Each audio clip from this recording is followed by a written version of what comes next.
you think of this as a journey, at the left-hand side, we're not really ready for change. So this is where we don't even know that we don't know. We call this unconscious incompetence. I don't even know that I don't know something. And then what happens is that we may have a question posed to us, or something happens. We go to a seminar, we go to something with personal development. There's a situation that arises that brings something into our awareness, and we're kind of curious about it. So it's not like we've mastered it at this point, but what it is that we're working on it in the standpoint of, that's kind of interesting. I might do something about that. I'm kind of curious, but I'm not quite sure what that is yet. So it's not like you're taking any action at this point, but you're kind of curious about it. And then the next stage is where we actually go into preparation. So this is where we make a decision we're going to do something about it.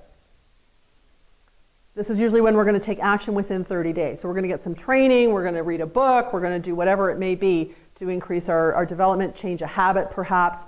I know one of the habits that I wanted to change was stop asking patients, how are you today? Because they would tell me.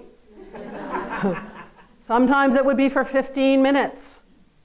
And the reality is once I put my hands on their spine, I should be telling them how they are because I can tell how they are. You know, it's sort of like, oh, you're so busted today because I just felt this spine and this is not okay. You are so under stress. And they're like, how did you know that? It's like because the body is reflecting your life. Your nervous system, once we get our little hands on the spine, that's reflecting your life.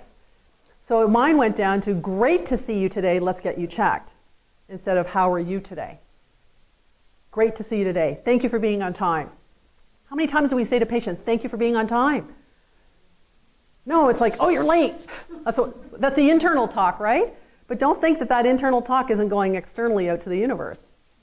So making change is the next one, is when we're actually in the active stage of making change on our journey.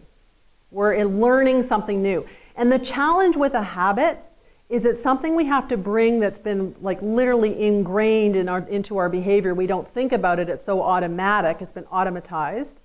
We actually have to start considering that.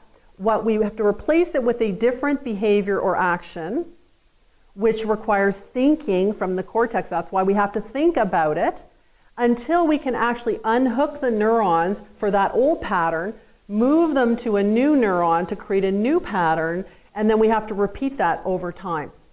So I love the analogy that if you're going to go down a huge slope with in the wintertime with a toboggan, and you have a pristine slope, no one's been on it yet, you can decide where to take that toboggan, right? You can go anywhere you want. As you start going down, more and more and more, other people start coming on the same slope. What happens over time? You start getting some overlaps, right, with the ridges. And then you start getting people that are going down the same track each time. So the track starts to get firmer and firmer and firmer. So all of a sudden you find yourself in that track. Is it easy or hard to get out of it? Very hard. That's what it's like with our neurology. So we need to be constantly reminded, and we need triggers to remind us to shift various things when we want to change a behavior, an action, a habit.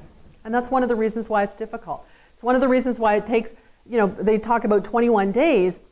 NASA, with their astronauts, has actually shown it takes 30 days of the absolute consistent behavior to completely change some high-level habits. And if you miss one day, if they're doing something for 30 days and you happen to miss like day 24, it starts all over again. All over again. So it's about the consistency of the change over time.